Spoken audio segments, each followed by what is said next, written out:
Tavudun üstüne çıktım. Oralar tavudun üstünde ben miyince sınıftaşlar. Kırgızistan'ın tavunda mı? Ben yantına bir zaten bir 2 kilometrede var. Ben nereden çıkamam desem de mallar yırttı. Yani mallar. Burada mal var.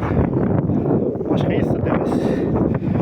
Kukluk, kulk, orman, bärimine şu ileride ben mene. O oldum için mene. Müttegene boyadım mene. Yani malların yürüğünü kara. Nakşlı mallar var. Ya Tahir degen ükemiz var mene. Birge çıktık şu munan mene. Kol kötert bitti mene. O aynı anda yine bir 2 kilometre mi şu 2 kilometrede var beğenetlikle tırmaç ucunda. Hazır zaten yağmur yok gitti şunun için kaydacakman bu oradan.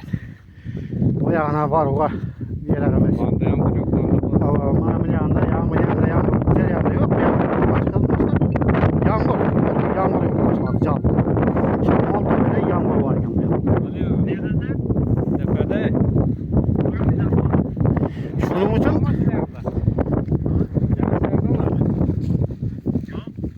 bu arada yağmur kuyuverdi. Banda yağacak tuttu. Bize görünet oynuyor demez.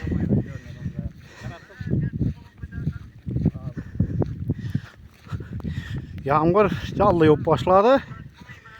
Sınıftaşlar Stahan City tavudamam ben. Kırgızistan'ın tavundamam. Bırak bu yakta yağmur yağlıyor başladı. Kırgızistan'ın gözünde demezse tavuğunun içinde yağmur yok. Tuttu bırak biz yerden işçiydin yanında işçiyde yok yağmur. Bir yanda yağlıyor başladı.